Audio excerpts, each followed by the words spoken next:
let's FOIL these terms.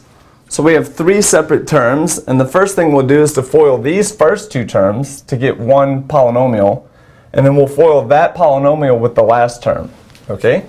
So let's FOIL these two guys first. So we'll do this times this, plus this times this, and then plus this times this, plus this times this. Okay, so we have x times 2x gives 2x squared. And then x times minus 1 gives minus x.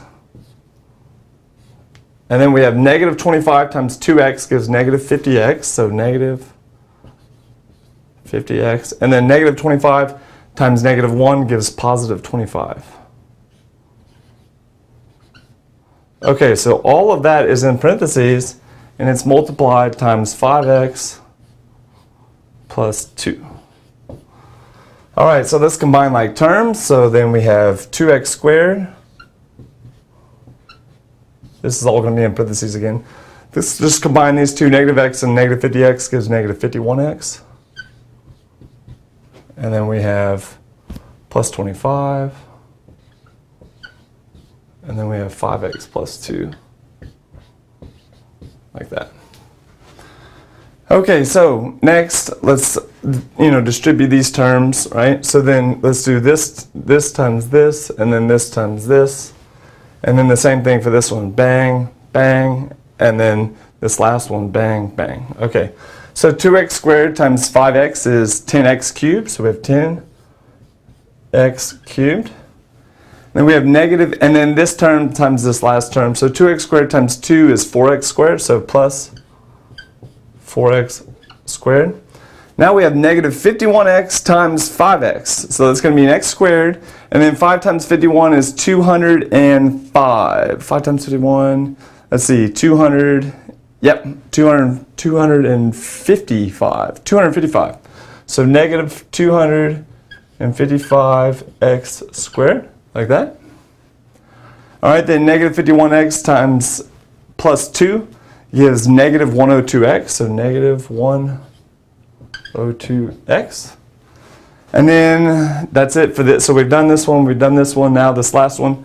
25 times 5x gives 125x, so plus 125x. And then 25 times 2 is 50, so plus 50. Okay, combine like terms. So this x cubed just stands alone, right? We're combining like powers, right? It's the same thing as saying combining like terms. So this is 10x cubed. There's only one x cubed term. But there's this x squared term, this x squared term, and then that's it. So we combine 4x squared and negative 255x squared gives negative 251x squared. So negative 251x squared. Notice I put 3 lines under the x cubed term to denote that I took care of that, and then 2 lines under the x squared terms to denote that I took care of that. And then for the x, there's, just put 1 line underneath those to denote that. And so we have negative 102x plus 125x gives positive 23x. So this is plus 23x. And then last but not least, you can just put 1 line underneath it because there's just one constant. Combine all the constants, but for this one, there's just this one. And that's it. Foiling polynomials that has, more than 2 terms. First you do the first 2, right? Get this thing, combine like terms, and then distribute, do the same thing for the next guy, right? Okay, see you next time.